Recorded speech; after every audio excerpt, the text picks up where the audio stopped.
Hi guys, Brittany here from By Brittany Goldwyn. I post videos about plants and projects. Today it is 2 days away from Christmas in Maryland Zone 7A, so it is very cold outside, but I am here in my little greenhouse. It is a toasty 63 degrees in here, doing some winter plant chores and housekeeping, so I thought I would use this time to talk a little bit about some of my favorite sources for getting seeds. Now this is going to cover anything from traditional sources like buying them from a company to free sources online to local free sources and saving seeds. So I'm going to cover 5 topics overall. If you want to skip ahead, check below in the description. I'm adding chapters for each of the topics I'll be rambling through here in this video. So let's get started. Okay, so we're going to talk through my favorite sources for buying seeds first while I organize my miscellaneous little container here that I have of things in the greenhouse. So I like to buy my seeds locally. I have a couple plant shops and nurseries locally that I like to support, whether it's for gardening operations or houseplants. I am in Maryland Zone 7A in Frederick, which is kind of like northwestern Maryland. And I really like a shop here called the Dutch Plant Farm.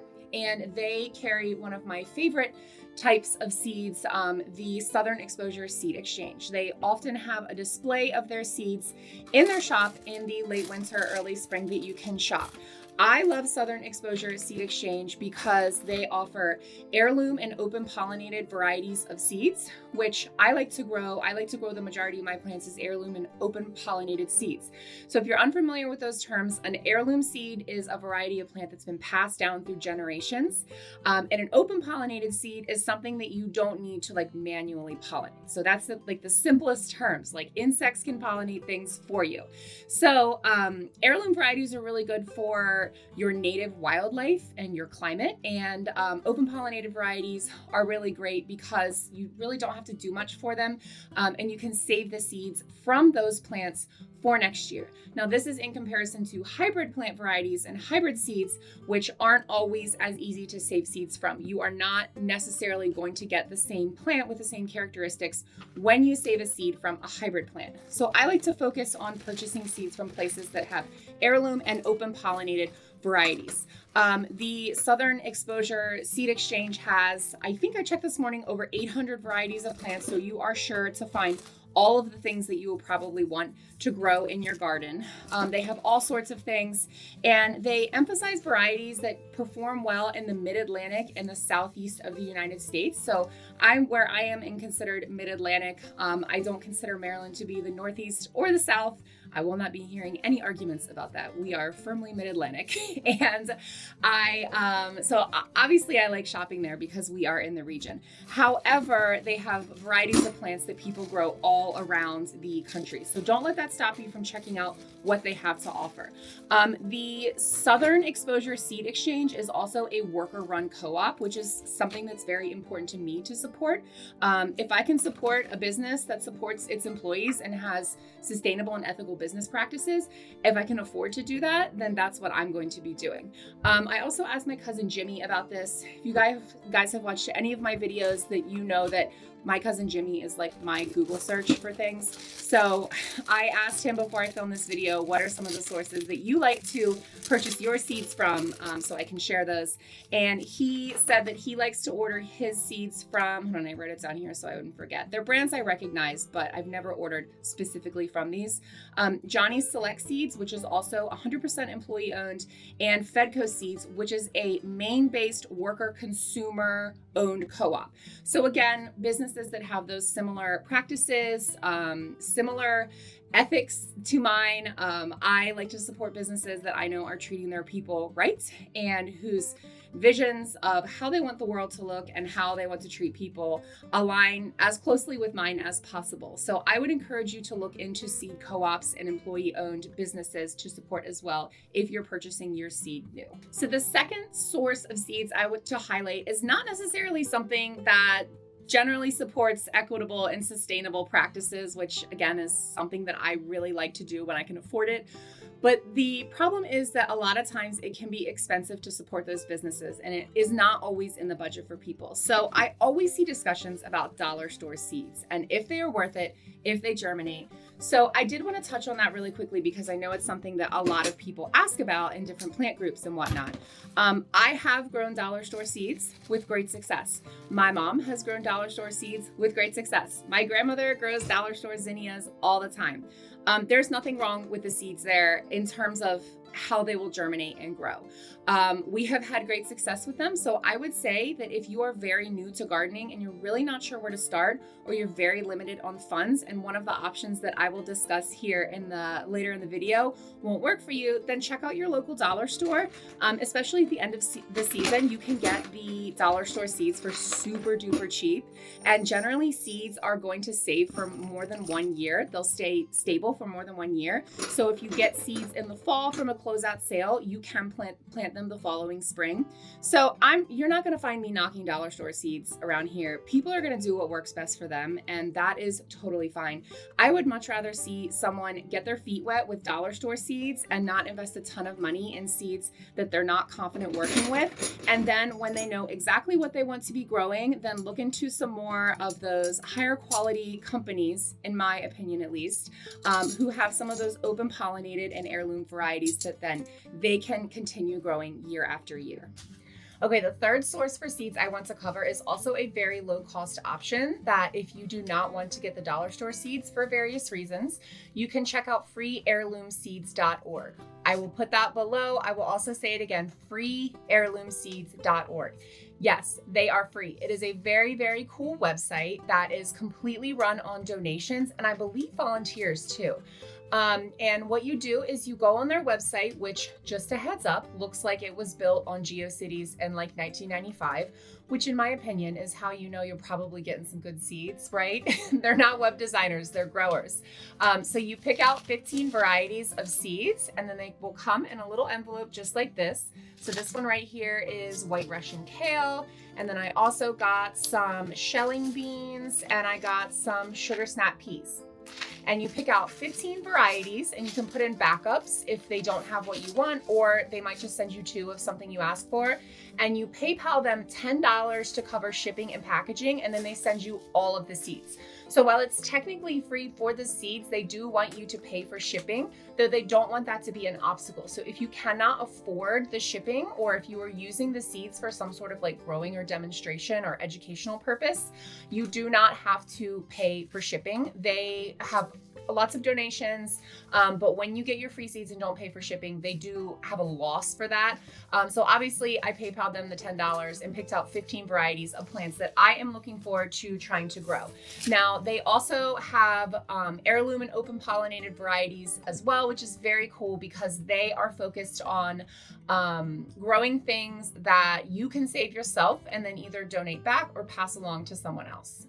And I actually wrote down the tagline on their website. I really liked this. And as soon as I saw this, I thought I had to order some seeds for them because I love that. They are a grassroots effort to empower individuals and communities to provide their basic needs without chemicals or corporations. Now, you are not going to find me trash talking chemicals on here. I know that lots of things are chemicals that do not hurt you, but I like the spirit behind it. And I also like the spirit behind sharing the seeds openly with people, offering them to people who can't afford them, or a low-cost option for things that you want to try growing. So I have never grown cauliflower. It just has traditionally taken up so much space in my garden, and I have not always had a lot of space to grow. This year is going to be my first year starting cauliflower from seed. So I ordered some amazing cauliflower, that's literally the name, amazing cauliflower seeds from them to start. So it's a very low barrier to entry for starting these seeds. And I'm really looking forward to seeing what grows and what I can save from my plants that I grow to pass along to someone else or to donate.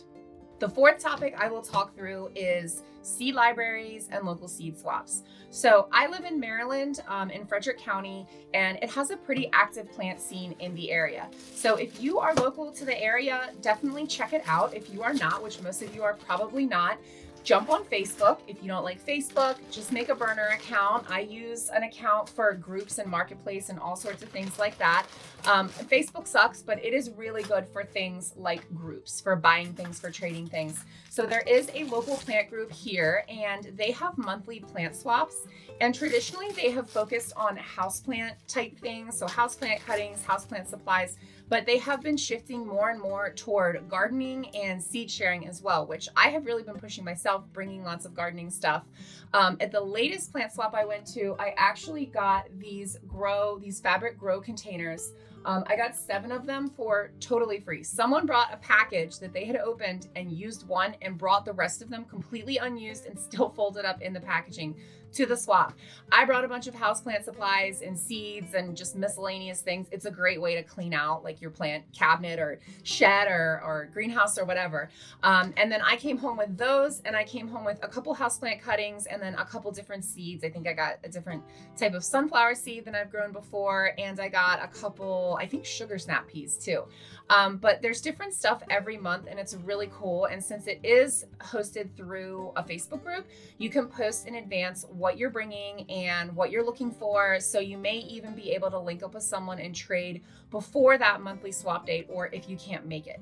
I've traded tons of stuff through this, and I've met people who we've gotten to talking about what they want to grow in their yard. And I say, well, I've got like a million different types of perennials growing in my yard. So call me in September. I'll dig you up half of one and you can put it in your yard and things like that. So it's a really great network to look into.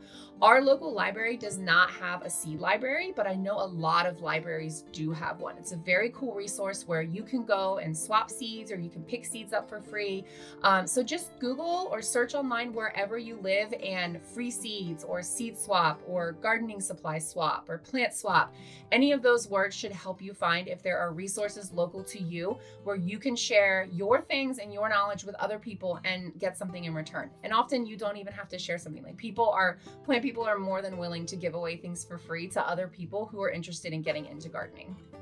And the last way that I like to get my seeds is, of course, by saving my own. So saving your seeds is really, really easy. There are generally, and again, this could be like its own series of videos, not just one video, seed saving, but in general, if you are growing open pollinated or heirloom plants, then you can save the seeds from those plants and grow them next year. Now, remember that heirloom seeds are always open pollinated, but not all open pollinated seeds are heirloom seeds. So heirloom just means it's been passed down through generations, and open pollinated means that it can be pollinated by like one bee going from one flower to another and pollinating it that way. There are all sorts of different types of pollination. You can grow hybrid plants, which I do grow a couple hybrid varieties, even though I focus on trying to do heirloom and open pollinated varieties. I grow hybrid tomatoes because I find that they perform the best for my garden. I grow Super Sweet 100 and Sun Gold cherry tomatoes. I love them. So I get new seeds for those plants every year, because when you save from a hybrid plant, it's not as easy to reproduce that plant that you were saving the seed from, because again, it is a hybrid of 2 different types of plants. And those are pollinated by controlled pollination. That's not something that I'm really into. I would love to learn more about it, but for the most part, I focus on open pollinated plants. Now, one thing to keep in mind when you are saving seeds from open pollinated plants, there is a really good chance that if you don't isolate your crop that you're saving a seed from, that it will be cross-pollinated with another type of that crop. So for example, a lot of times you can get, say you get a thing of seeds from the Heirloom Seeds organization that I shared before, the free one. They will put on their envelopes, they will give you instructions. So for example, this one right here, sugar snap peas. Okay, it says to save seeds, isolate at least 10 feet from other peas. And then on the, let's see, this one is white Russian kale. To save seeds, isolate at least 1,600 feet from other blah, blah, blah. So it tells you how to isolate these plants. Now, I garden on like 0.2 acres. So isolating for me is really hard. Unless the plant is self-pollinating, I'm not going to isolate it because I want bugs to be able to do all of that pollination for me. So what ends up happening when I save seeds is, say I'm growing 2 types of lettuce right next to each other. I let that lettuce flower and go to seed at the end of its growing life cycle.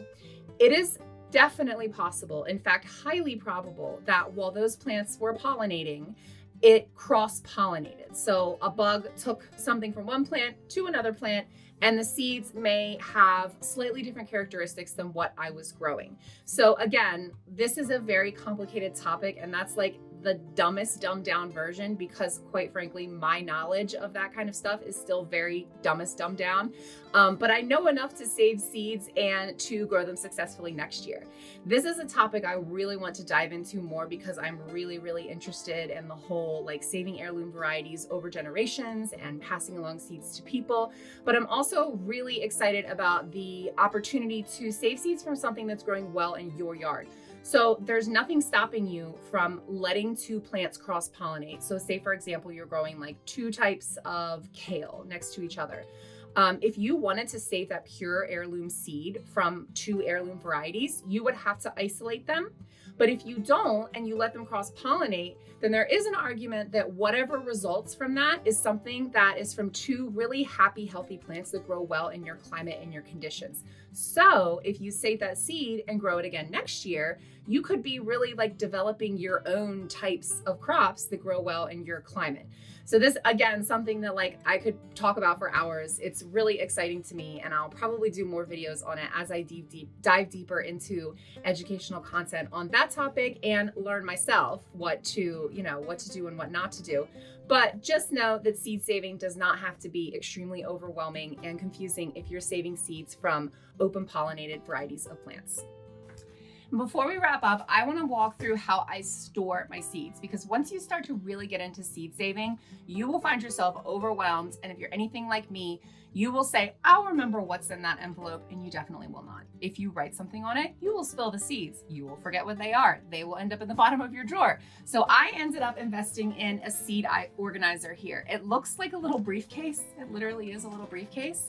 And when you open it up, it has a bunch of these little plastic containers that you can put seeds in. So this one I have filled up until 47. So I have 47 different types of seeds in here. Now these are really excellent for seeds that you're saving or trading, because a lot of times those aren't coming with anything to store them in. And you may be wondering, how, with just numbers on those, are you keeping track of what's in there? Well, I have a Google Doc that I update whenever I put anything new in here. So I just updated it today. I'm pretty sure that 47 was some sort of spinach, maybe giant winter spinach. So I will see that it's in 47. I will go to the line 47 on my spreadsheet and I will write in what this is.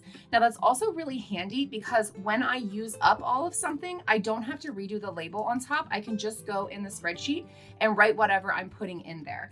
I also really like this setup because in my spreadsheet, I can add a link to where I purchased the seeds from. I can put notes about if I saved the seeds and what year I saved them. I can add notes on, did I get this from free heirloom seeds, for example? Did I purchase this? And any notes I have about planting that I want to remember for next year. So maybe where I planted it. I have a garden notebook too that I keep, but the seed spreadsheet that I have along with my organizer is super duper helpful.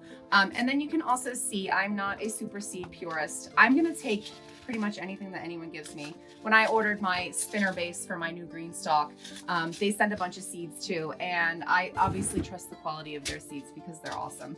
But yeah, so I would highly recommend coming up with some sort of way to organize your seeds if you are going to go the saving route and you are going to be accumulating more than just a couple different types of seeds.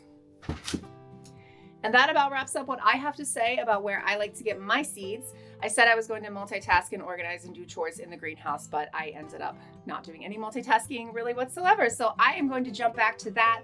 In the meantime, please let me know in the comments if you have any favorite places to get seeds that I did not mention. If you have places you think I should avoid for different reasons, let me know in the comments. I would love to hear more from you. And until then, happy planting.